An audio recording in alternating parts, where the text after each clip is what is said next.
delighted to welcome David.sidebottom here of Fancensus, here to talk to us today all about, well, I guess the increasing number of events that are taking place in the games industry, and a bit of a data-driven insight into what showcase your title should be part of. So, David, over to you.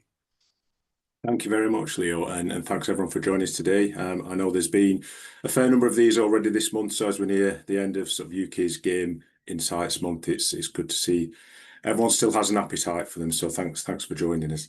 So as Leo already alluded to, there is or seems to be an ever-growing number of events and showcases which are hitting our streams pretty much on a monthly basis now.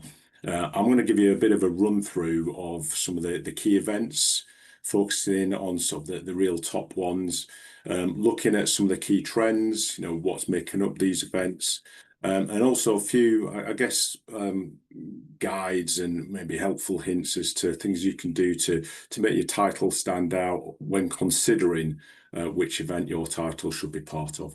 It's a question we've had on a number of occasions in the last couple of years, in particular, when clients of ours have got a new title either coming out or they've got a new key beat coming up, and they're just keen to understand, as more and more of these showcases appear, where they're going to get, I guess, the best bang for their buck, where they're going to get the best reach within their allocated budget.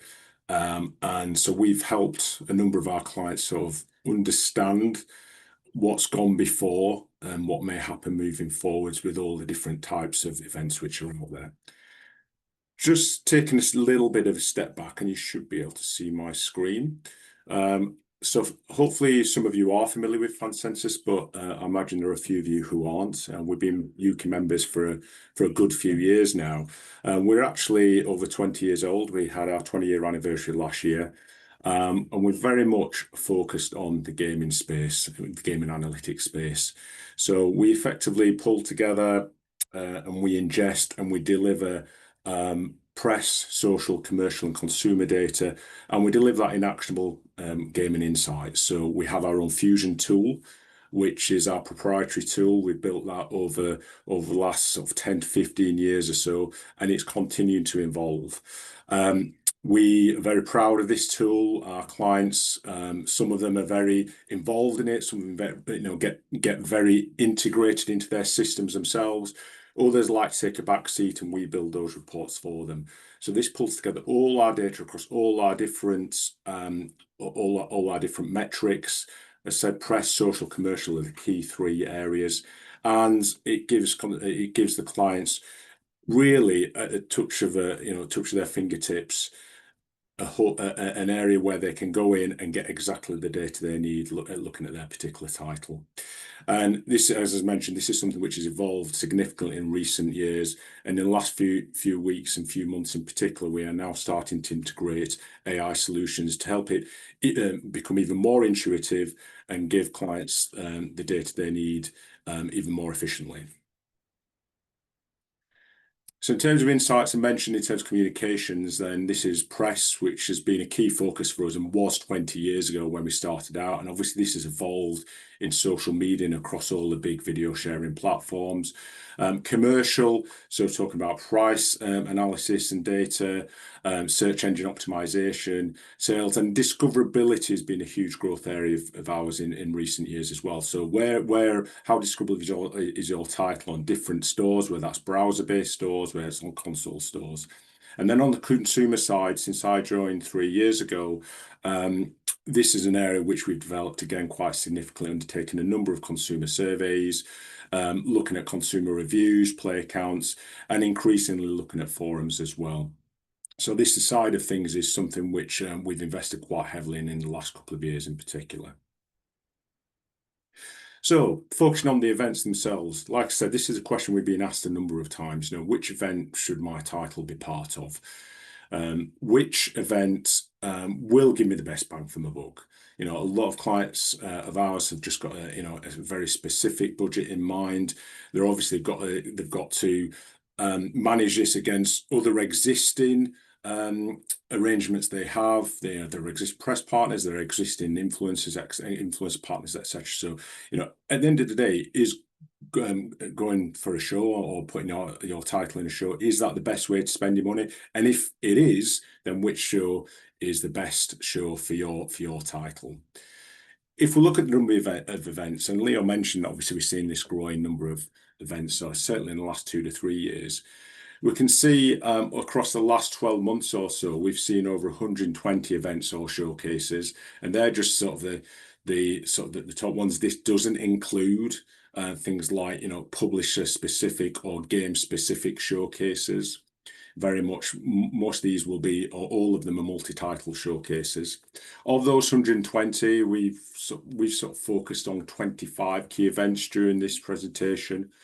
And then we've got about 15 of those which are key third-party events. So that 25 split between first-party events from PlayStation, Xbox and Nintendo, and then around 15 from third-party events. And then we've got 3 big Jeff Keighley events now, which have sort of taken their mark in the diary across the year, and obviously been growing fairly significantly in the last 2 to 3 years. And again, that's something we'll come on to in a little bit more detail shortly. I just want to touch on the consumer awareness of these events before we get into some of the more detail of the individual showcases themselves. We have 3 flagship consumer surveys we run each year, all around the time or just after Jeff Keighley's major events. And within that, we've used this as an opportunity to ask a whole host of questions around, consumers' awareness, engagement around all the different types of showcases and events. This last survey we did was for the Game Awards back in December 2024. It was our biggest survey to date, focused largely on the US and the UK. And we asked gamers who typically will game for over 3 hours or more per week. So to try and filter out some of the more casual gamers and mobile gamers. And they also had to game on PC or console. So trying to focus on those, I wouldn't say heavier gamers, but to try and weed out some of those who perhaps aren't interested in the day-to-day elements of gaming. We found that across all respondents, awareness for most of the key showcases was 50% or above. We did ask for about another 6 or 7 showcases as well, which were below 50%, which we've not included here. PlayStation Showcase was the highest at 72%, even though there wasn't one in 2024. And you can see there that the awareness across the first party showcasing events was highest at 2/3 or more. The Game Awards was a top third-party event with almost 2/3 of respondents aware of the show. And then you can see we've got, a gradually declining awareness rate to Gamescom Opening Night Live, which is around just under 50%, as you can see there. Now, I think a couple of reasons for this. Obviously, it's a European event. Most of the others, particularly Jeff's showcases, are focused in the US, and obviously the timing as well in the middle of the summer holidays too. But overall, we see typically around, let me just click that.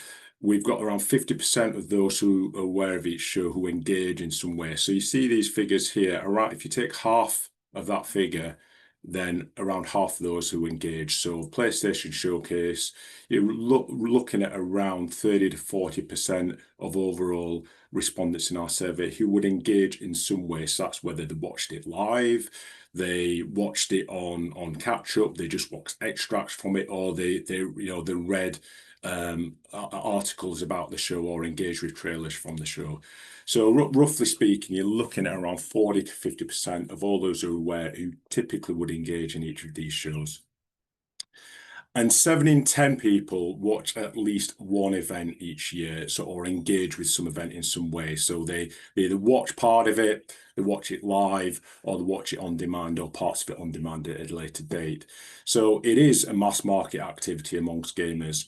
I think sometimes, working in the gaming industry as we do, it's easy to forget that, not everyone's an avid gamer, not everyone's, spending hours a week and engaging and really lapping up every part of gaming content they can receive. There are a lot more casual gamers out there. But overall, we see 7 in 10 who watch at least one event. So, these are significant and an important part of the gaming marketing mix.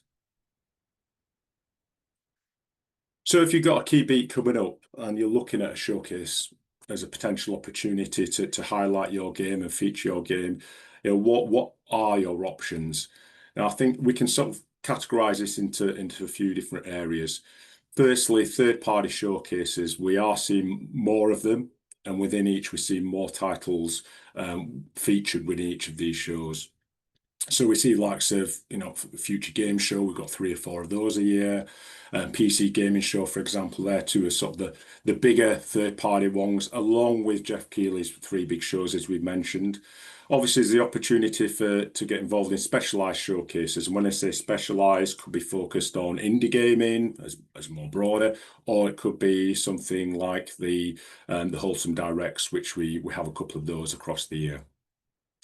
There are a number of other broad-ranging showcases I mentioned as well. So the third-party showcases, definitely something we've seen an increased number of in recent years. We've obviously seen just last month the Galaxy Gaming Showcase as well, which was very much focused on Twitch streaming. But it's another one to throw in the mix, and we did see some relatively decent-sized publishers within that show, as well as some smaller indie publishers as well. We've got the first-party showcases, which, as we've seen so far this year, have continued to be a really key part of the overall gaming calendar. We've got obviously the Switch 2 launch next week, and we may see a Nintendo Direct after that. These are, clearly important showcases for everyone involved, not just for those first-party publishers, but for a whole array of other publishers to get involved with, but particularly the higher profile publishers, the AAA, the mid-tier publishers. We've seen a handful of dedicated either game brand, publisher, or game showcases as well in recent years. Tend to be in many cases, a little bit higher budget. You very much want the event to be focused on your titles or title. We've covered a few of these events in recent years for clients, but they do tend to be higher budget, and obviously you've got to have the resource required to put these on yourself or in collaboration with another partner. Whereas obviously the multi-title events, the third-party events, much more simpler process for you to get involved with without having to put so much resource behind it. And obviously the other option is just to have no show. It's something which I think should be considered. It's not just all about the events or showcases. Will it be worth your while to actually have your key beat within a show, particularly when you're going to have a competition against so many other titles within that show? And that's one of the themes I want to explore over the next 20 minutes or so. So if we look across the year, so if we take the last 12 months or so in terms of, where are these key events in the calendar and how big are they overall, you can see, typically speaking, we have most months which have got at least 1 to 3 shows in them. But we have the bulk of these titles, so the bulk of these showcases and events within June. So obviously this was traditionally the E3 slot. We expect, typically, I think last year we had sort of 7 or 8. We potentially could have more than that this year if we see Nintendo Direct and potentially a PlayStation State of Play as well. Around the Summer Game Fest next weekend, I think we've got at least 3, 4, maybe 5 shows occurring over that weekend. So as you can see there, if we break that down into the number of titles featured, if we aggregate them over the month, you can see in June last year there were nearly 400 titles across these different shows featured. So a significant number there. Some of them will be these titles would have appeared in more than one show. So I actually think this is pretty important point, and this is sort of going back to what I was saying previously. Um, do you want to go up against all these other titles? If so, how are you going to make your title stand out? Are you going to provide some additional budget to get key influencers involved, to get additional press involved to push your title when, potentially you will have maybe similar games or just a sheer number of games where you're actually competing against? So, June is, next weekend in particular is the biggest time of the year, even though it's the one of the quietest times in terms of number of releases. In terms of number of announcements and key beats, it is the busiest time of the year. So is this something which you do want to consider, or would you be better off going for a showcase later on in the year, or maybe in April or May, where you perhaps got more chance of standing out when there's so much other significant activity going on? So I think it really is really interesting to see that we don't have much in July, for example. At the start of the year, it's always pretty quiet, and in December, it's really dominated by the Game Awards. Plus, we have a few sort of indie spin-offs of that as well. But it is worth considering when you are looking at your key beats, if you should get involved in sort of these busy periods or leave it. One other area we've seen is the growing number of announcements per show. I think with the exception of one or two here, Guerrilla Collective being one obvious one, most showcases last year increased the number of titles which were featured at each of their shows. The Game Awards was pretty similar year on year. It had a big boom in 2023. I think it went up from around 40 titles featured to over 60. And when I say featured at the Game Awards, we don't include things like game nominations within this. So these are just effectively titles with announcements or other significant key beats. Summer Game Fest saw a big jump again to around 60 last year. We saw opening night live, Gamescom opening night live also increased to around 50 titles. So, it has been a common theme that showcases are not only becoming more frequent, but also becoming more bigger. So the biggest challenge here is standing out against so many other titles. I think part of the issue as well is that you won't always know when you go into these shows how many other titles there will be.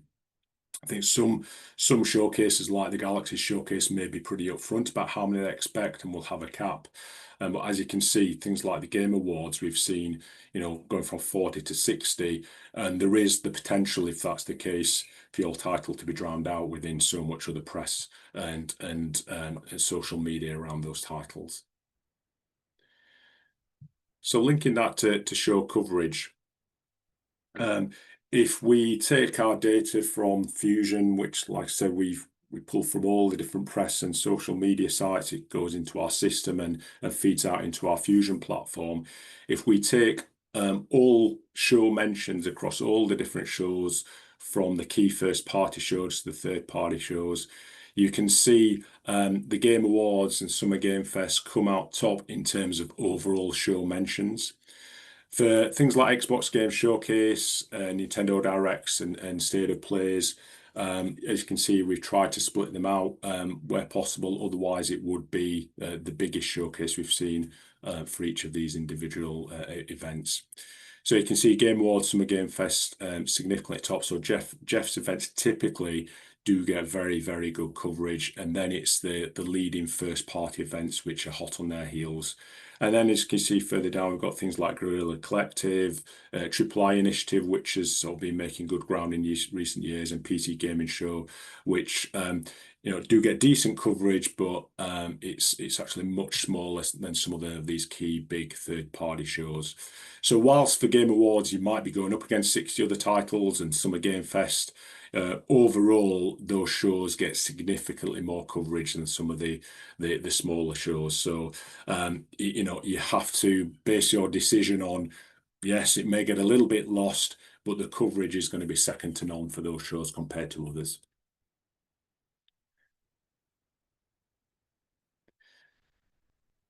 So just mixing some of our survey data with our press and social data, we asked consumers in the December survey what their favourite event was. out of around 15 or 16 events. And you can see how they're ranked here. Now, PlayStation Showcase was #1, even though there wasn't one in 2024. Other than that, Game Awards, you can see features very highly, particularly when we compare that to the press and social ranking we saw on the previous slide. So, the Game Awards is clearly the biggest third-party show in terms of both consumer favorability and also overall coverage across press and social media. As we go further down here, you can see that the game's gone opening night live in the top 5 press and social ranking. But in terms of favorite events, we saw that awareness was much lower earlier. It's actually just outside of the top 10.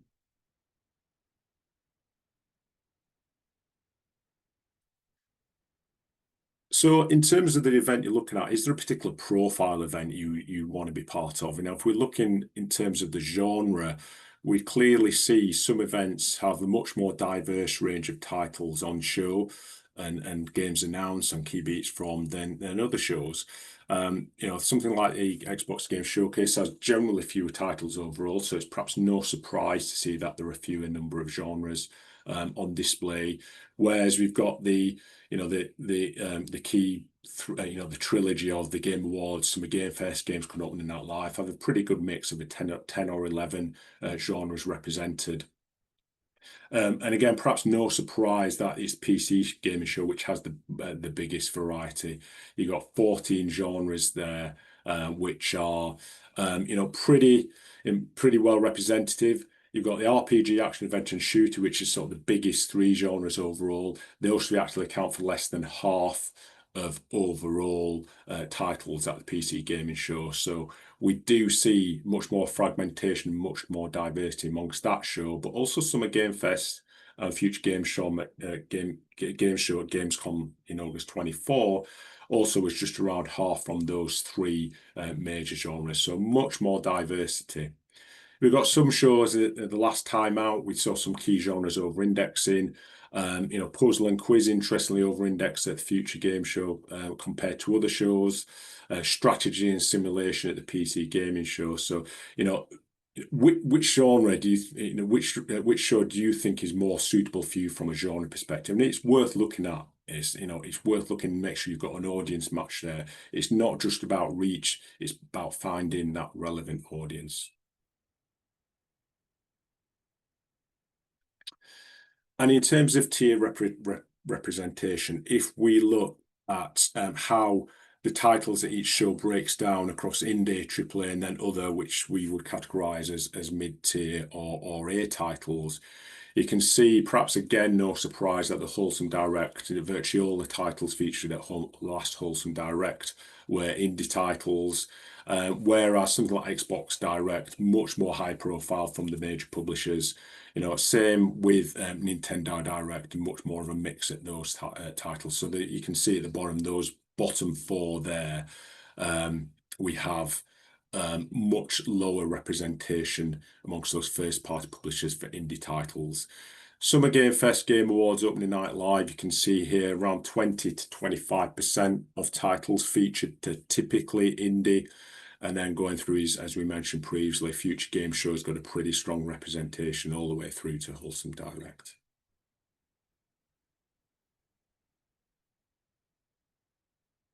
However, in terms of top 10 shows for indie titles overall, in terms of social posts across those titles and headlines across those titles, because there are some major indie titles often at these first-party events, we do see things like the state of play can be pretty important. But generally speaking, these are big indie titles, not often on their first beat. It's probably sort of an additional beat further down the line. So even though indie titles aren't typically well represented in terms of number of titles out of these shows, the buzz you can create from an indie title at a first party event, if you can get your title there, is pretty significant. And just looking at the AAA initiative, for indie titles, it is, it's a pretty important show. We had 36 titles last year, 75% of those were indie and 25% mid-tier, and it ranked 14 of 36 events for indie titles. And the top 3 titles, however, accounted for 48% of the press for those. So again, you do get some, even in the indie space, you get some pretty key indie titles which can dominate overall coverage of a show. So again, so like Triple I, it may be a good show for indie titles. It's a pretty good profile, which may bring the viewers, it may bring the coverage, but also you're competing against for eyeballs too.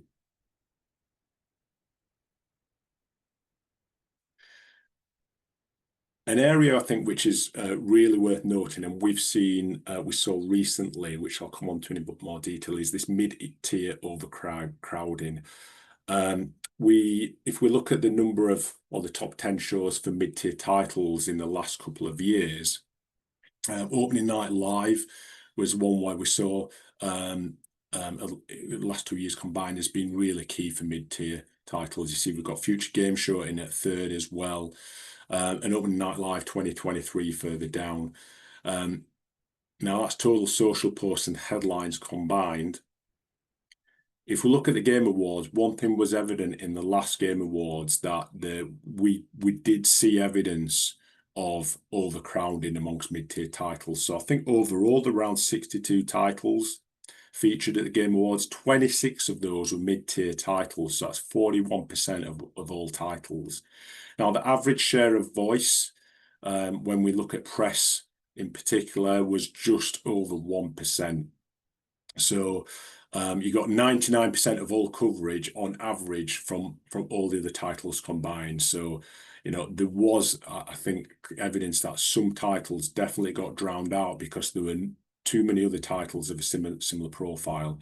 7 of the titles ranked outside the top 50 of around 60, 62 for press within mid-tier. So, we saw, a number of indie titles sort of broke through into the top 50, but there were 7 mid-tier titles which didn't even make it into the top 50. And when we looked at recall rates after the Game Awards, where we asked respondents if they remembered all the titles which were featured, only 1 in 7 respondents recalled a mid-tier title on average. So the average recall rate was around sort of 15-16% for a mid-tier title at the Game Awards when asked. So that is much lower than the overall average we see of typically around 20 to 22% at these shows. So yeah, this overcrowding around similar profile titles is definitely something you need to be cautious of when you're selecting which showcase your title should be part of.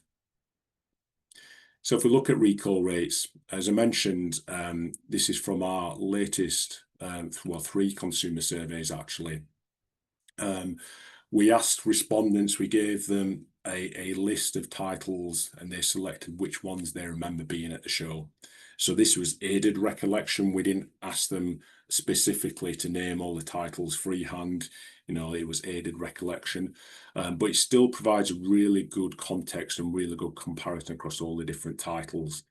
And you can see typically for a AAA title, you would usually get a recall rate of around 1 in 3. For the top titles, you typically will get around 50 to 60% recall rate at the very top. And as you can see across the different tier types, we see a drop off per show. So A titles is typically between just under 20 to 25% recall rate. Mid-tier, I mentioned, is just under 20%, and indie titles typically around that 15% recall rate.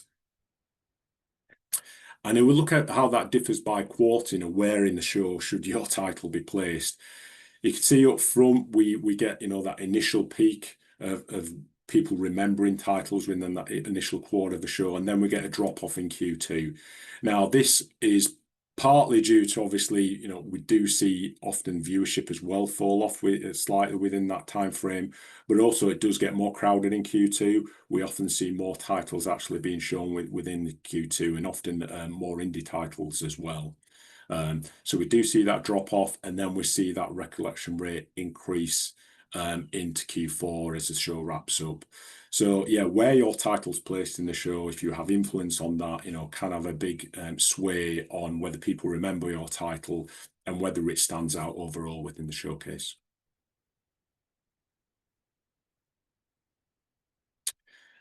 So we look at overall share of voice, and I guess really sort of looking at the fragmentation. If we look at Summer Game Fest last year, obviously this is coming up next weekend. So we've got our eyes on this. We're going to be covering this show over the weekend on Friday onwards. We'll be reporting back the following week. But if we looked at Summer Game Fest from last year, the top 5 titles from in terms of social posts accounted for 33%. So the share of voice for the top 5 titles, 33%. So, you know, we did see some relative fragmentation, whereas for Game Awards, the top 5 titles combined accounted for 41% of overall social posts. So there's a much stronger concentration across the top 5 titles and pretty fragmented beyond. So, you know, we mentioned previously the mid-tier titles, you know, typically at the Game Awards, we saw on average just 1% share of voice per title. You know, the AAA titles, the top titles, some of them will see 10 to 15% share of voice of all the social posts which have been posted, which were featured at Game Awards. You know, for some titles, see 1 in 5, 1 in 6 posts being around that one particular title. So again, if you're a title, you know, you're going up against these, are you going to get drowned out by just the performance of some of these big titles? Or, as I mentioned previously, these big titles really do help the coverage of the overall show as well. So it is a little bit like a double-edged sword here.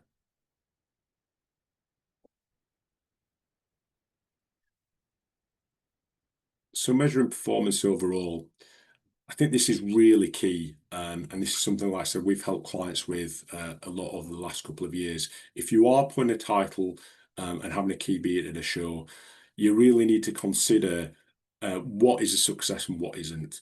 You know, what you should be measuring and how you can sort of react in real time to what's going on when your title's being announced, and also the following days as well. What can you do to maximize your performance? So you should be looking at how many views that's got, whether that's as an individual trailer or as part of, you know, co-streams from the likes of IGN, or the official streams, say from the you know, the channel itself. So whether that's the Game Awards channel, whether it's from Nintendo's channel, you know, measuring those views and what is a good viewership for that for your particular title. You know, tracking posts, tracking engagement, and people engaging with your posts or your videos. Looking at the reach as well. You know, am I getting a lot of posts, but from smaller influencers or smaller outlets, but or are the big outlets and influencers covering me? And the channel type breakdown as well. You know, is it focused on key influencers? Is it focused on press or media? And how can you adapt to change that mix? And then from a news point of view, you know, how many articles, how many outlets picked up your story? What's the sentiment? You know, not just how many outlets, but what's the reach as well? Was it all the big titles? Was it the smaller publications which covered your story? And is there anything you can do to try and fix that? You know, can you reach out to particular authors to get them to push your title? What's the country breakdown? Are you seeing particular uptake or reach in certain countries above others? And what are the top sites? And should you be picking up on any missed opportunities within those top sites? In addition, you know, potentially consumer recollection as well. Do consumers recall your title, and how does this compare to other titles at the show and elsewhere? So looking really here at the context of all this data, not just amongst the showcase and other titles at the show itself, so i.e. share of voice, but also potentially against other previous benchmark titles too. So just wrapping up, I know I've covered quite a lot, and this is just sort of a real slither of some of the data and the insights we're regularly publishing here at Fancensus. But I think some of the key considerations here, which show is the right profile for you? You know, is it got similar titles? Is it got the right audience profile? Is it within budget? You know, it's a key, obviously, element to consider. Has it got the broadest reach, or has it got a pretty defined reach? You know, which shows the right profile for you is perhaps one of the most important considerations.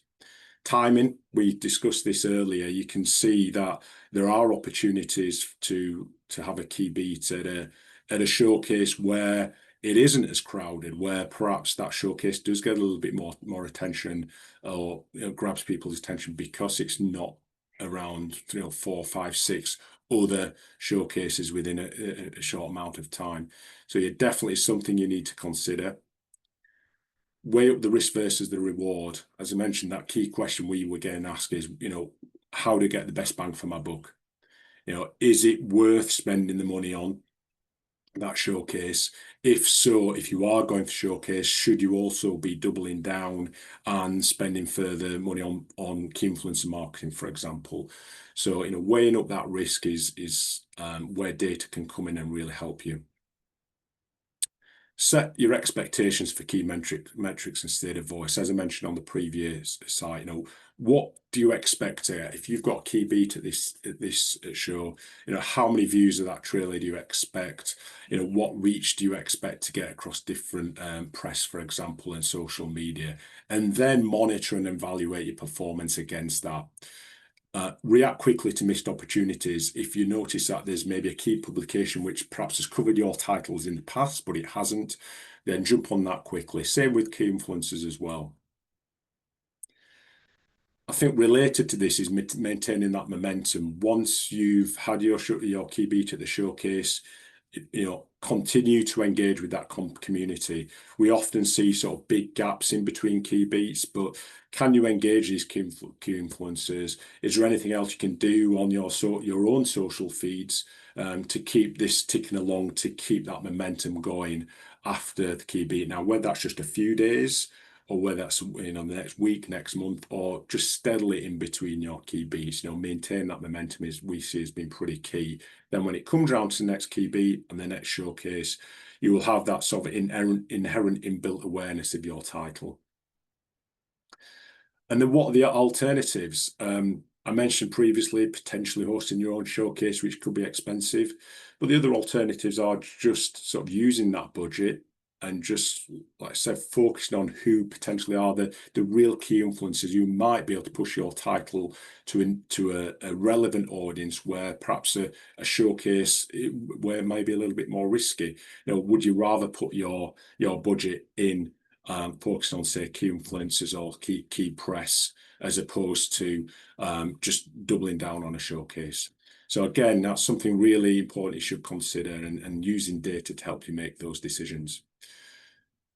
And in terms of our event insights, like I said, we've been helping a number of clients in the last couple of years look at a whole mix of different data across press and social activity monitoring during the show, helping them set targets and benchmarking for those KPIs. And then, like I said, in the last sort of 18 months, looking at the survey side of things as well, for recollection of your title, the engagement overall of that within that show. We're also potentially looking at specific feedback from your trailer or your key beat at that showcase. Great. So like I said, all this data is taken from our wider services. We cover or have covered up to 50 events in the last 18 months in particular. We've drawn this data from a number of different sources and a number of different reports we publish, both for bespoke pieces of work for clients, but also syndicated pieces of research as well. So if you do have any questions now, happy to answer them right now, or if you want to follow up, then please do feel free to get in touch. Thank you very much. Wonderful. Well, thank you so much, David. That was genuinely fascinating. There's an awful lot to consider there. I think we had we had one question in the chat so far, sort of relating to sort of smaller showcases. I mean, I think you sort of covered this from sort of the outset, I suppose, in terms of the bigger showcases. Whilst there is plenty of competition there, the sort of reach is just dramatically bigger than at some of the smaller showcases. So yeah, no, I totally agree. And I think, and it's important getting this mix as well. I mean, at the end of the day, it comes down to budget. How much money do you have to spend on these showcases?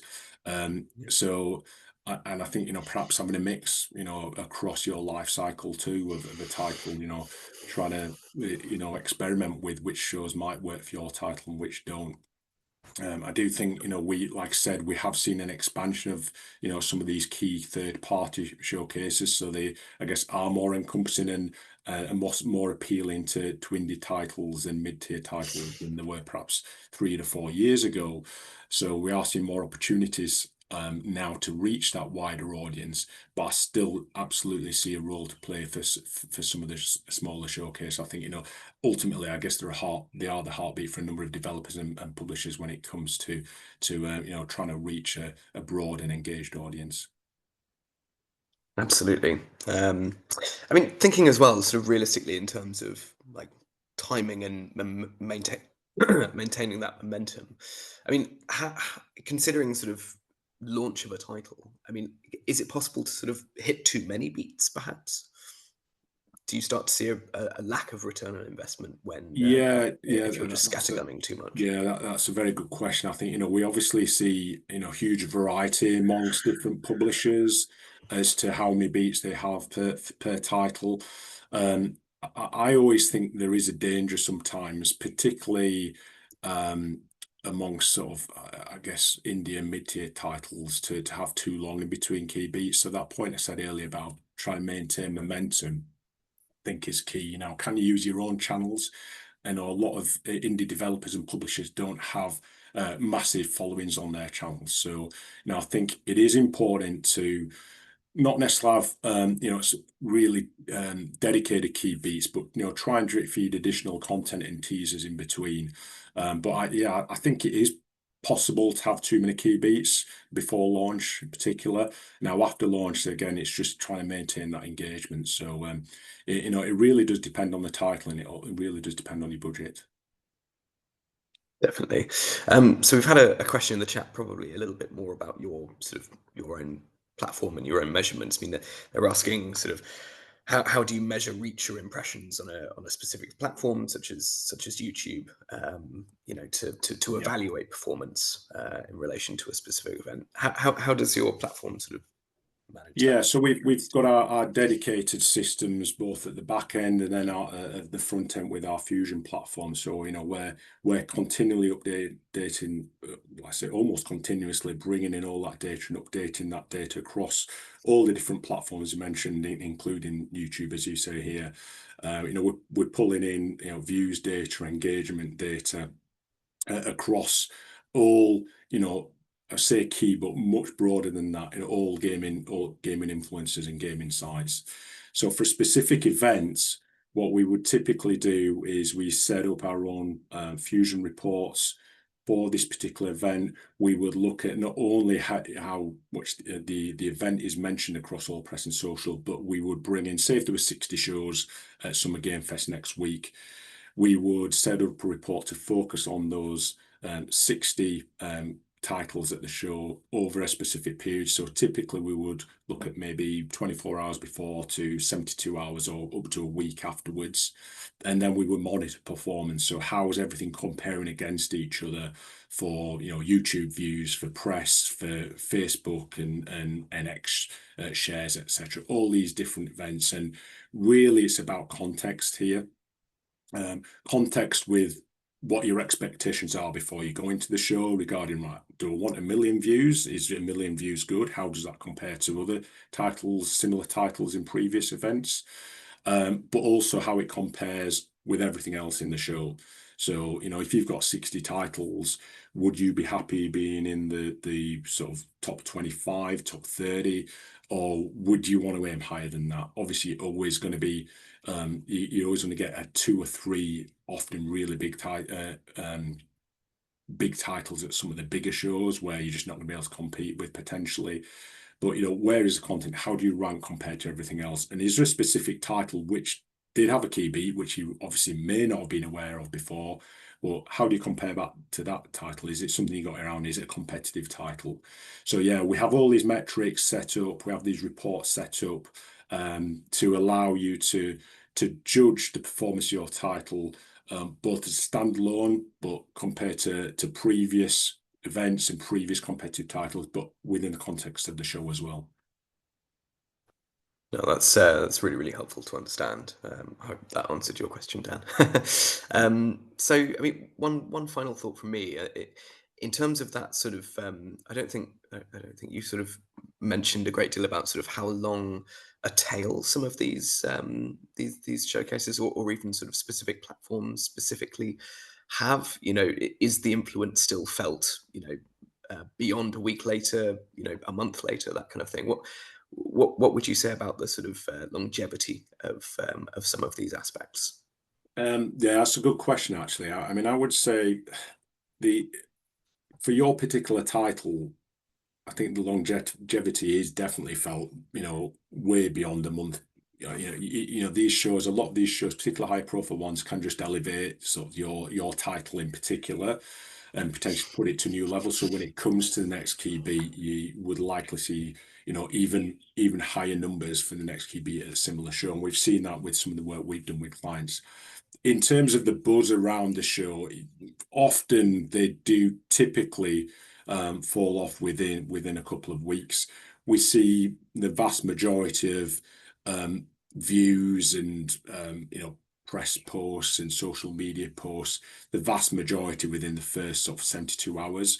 So when we do track this data for clients, we just focus on the first 24 hours, because that's when you get the real first initial sense of how your title's performed. And then typically the next sort of key metric will be 72 hours. And we do look at a week, and we have looked at weeks for clients, and in many cases it's like actually the 72-hour data has just been enough, because by the time a week comes along, is it too late to really engage people within the show again? Because next week, for example, as I mentioned, we've got 5 or 6 within the space of a few days, so that passes, and very quickly there's something else where the limelight's been stolen. So I would say first 24 hours and first 72 hours are crucial. That's really, really helpful. Okay, and one final one from me. I mean, this might be super obvious, but I'm assuming that these key beats need to be sort of different from each other. I suppose you can't keep coming with the same content, or is that something that you can get away with? What would you say about that? Does it need to be different every single time, or is it possible to sort of keep using the Yeah, same sort of material I and content? I think it generally does. Yeah, I mean, a lot of these showcases we showed before, your obvious one is your announcement, and is it announcement just a standard announcement, or do you have a trailer within the trailer? Do you have a gameplay trailer?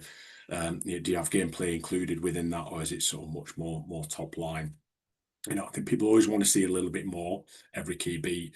They want to hear more about what's coming. They want to hear more about the game features, how it looks, exclusive, etc. So absolutely, I think you have to build on what's gone before, see what's worked before, and include more and more just to get people increasingly interested. Build on what you've done, but try and just have enough content to tease people throughout. So yeah, I think repetition is, I think, pretty dangerous, actually. I think you've got to continue to innovate and show new features and get people excited every key beat around your game, what's coming around the corner. And obviously post launch as well, additional key beats maybe relating to downloadable content, all these additional things you can do just to keep that engagement alive. Definitely, I suppose that makes it difficult to sort of measure sometimes in terms of the fact that you're not comparing apples to apples. But yeah, it makes Yeah, a lot of true. sense. We often see sort of highest engagement, not necessarily in a showcase, not necessarily on the first announcement, particularly for indie and mid-tier titles, but we would often see bigger engagement on the second or third, because awareness that title's there and people maybe stand up and take notice. So if you've done a decent job in your first announcement trailer, you should, in theory, get stronger metrics a second time around as your audience builds. Tremendous. Well, David, it's been fascinating talking to you and listening to you and hearing you answer some questions there. I think that's No been problem. really, really interesting.